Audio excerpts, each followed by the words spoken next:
Hello everyone, আসসালামু আলাইকুম। আশা করি সবাই ভালো আছেন। আল্লাহর রহমতে আমরাও ভালো আছি। যেহেতু শীতের আবহাওয়া পড়ে গেছে আর বাজারে এখন শীতের প্রত্যেকটা সবজি অ্যাভেলেবেল পাওয়া যাচ্ছে, সো মেহেজাবিন আমাকে বলেছিল পাতাকপি আর গাজর দিয়ে একটা পাকোড়া খাবে। সাথে নাফিসাও রিকোয়েস্ট করেছিল যে মামুনি প্লিজ খেতে চায়। তো ভাবলাম যে আজকে সন্ধ্যায় মুভি দেখতে দেখতে আমরা একটা পাকোড়া তৈরি করে ফেলি। আর তার জন্য পাতাকপিটা একদম কুচি কুচি করে স্লাইস করে নিয়েছি, সাথে গাজরটাও ধুয়ে পরিষ্কার করে প্রায় আধা ঘন্টা মতন এই ঝুড়িতে রেখে দিয়েছিলাম, পানিটা ঝরে গেছে। সবগুলো এখন একটা পাত্রের ভিতরে নিব। পাত্রে সবগুলো নিয়ে নিলাম। নেওয়ার পরে এখানে দিব হচ্ছে পেঁয়াজ কুচি আর কাঁচামরিচ কুচি।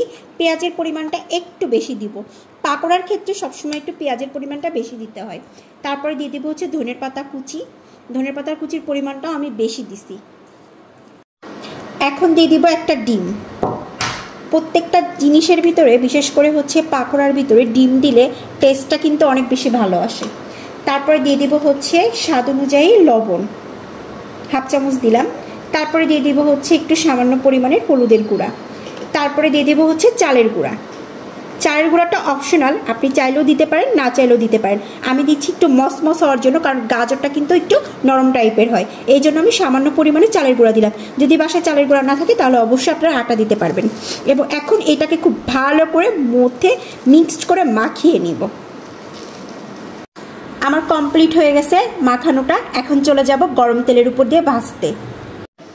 আমার তেল একদম পারফেক্টভাবে গরম হয়ে গেছে। এখন আমি পাকোড়াগুলো ছেড়ে দিব। বিসমিল্লাহ।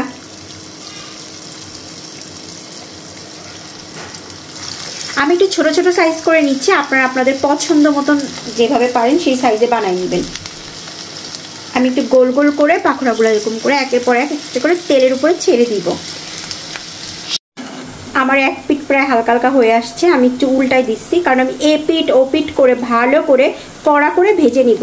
বাট চুলার আঁচটা একটু মিডিয়াম পর্যায়ে রাখবো। এই পাকোড়াটা আমি মেহেজাবিনকে গত বছরে বানাই খাওয়াইছিলাম। সো যখন পাতাকপি শেষ হয়ে গেছে তখন আমাকে বারবার বলতো মামুনি কখন খাওয়াবা, কখন খাওয়াবা। তখন আমি মেহেজাবিনকে বলেছিলাম আগামী বছরে তোমাকে যখন সর্বপ্রথম পাতাকপিটা উঠবে যাও তোমাকে খাওয়াবো। সো এখন দেখলাম বাজারে মোটামুটি একটু চড়া দামে পাতাকপি বিক্রি করতেছে, মানে এক কথায় শীতের সবজিগুলা বর্তমান খুব চড়া দামে বিক্রি করতেছে।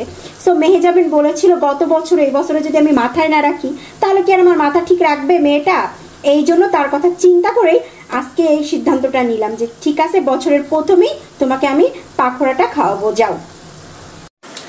পাকোড়াগুলো এপিট ওপিট করে খুব ভালো করে ভাজা কমপ্লিট হয়ে গেছে। এখন উঠিয়ে নিচ্ছি। এই পাকোড়াটা যখন ভাজি না তখন এত সুন্দর একটা স্মেল আসে যেটা বলার বাইরে। তার কারণ হচ্ছে ধনের পাতার স্মেল আসে, প্লাস হচ্ছে দেওয়া হয়তো পাতাকপিরও একটা ফ্লেভার আছে ভালোই। সেম ভাবে আবার পাকোড়াগুলো দিয়ে দিব। এই পাকোড়াটা আমার মা খুব পছন্দ করে, তবে আমার আম্মুর রিকমেন্ড থাকে একেবারে যে তুমি হচ্ছে প্রথমে পাকোড়াটা খাওয়াবা, তারপরে আমাকে গরম গরম এক কাপ চা বানাই দিবা। সো আজকে ভাবলাম যে মেহেজাবিনের আর মেহেজাবিনের নানির আবদারটাই পূরণ করি। নাফিসাও পাকোড়া পছন্দ করে, বাট অনেক বেশি করে না, কারণ ওর তো আবার দাঁত নেই, আপনারা তো দেখেছেন। ও দাঁতের জন্য আবার খেতে পারে না ইদানিং।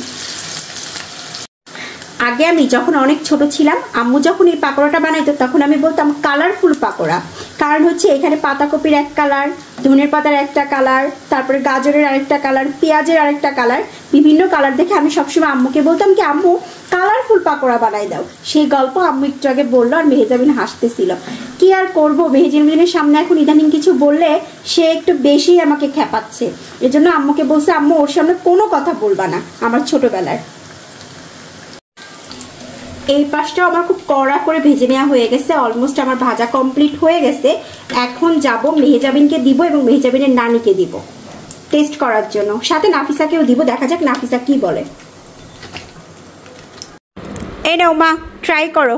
চলে আসছে পাকোড়া, দেখো তোমার মতো বানাতে পারলাম কিনা, ক্রিস্পি হয়েছে কিনা। ক্রিস্পি হয়েছে না? দারুণ দারুণ। ওকে, এখন নাফিসা রিভিউ দিবে। এই নেন ছোট আম্মা যান, দেখেন কেমন হলো।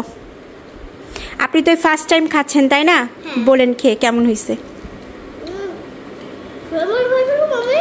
সেই মজা হয়েছে মামুনি।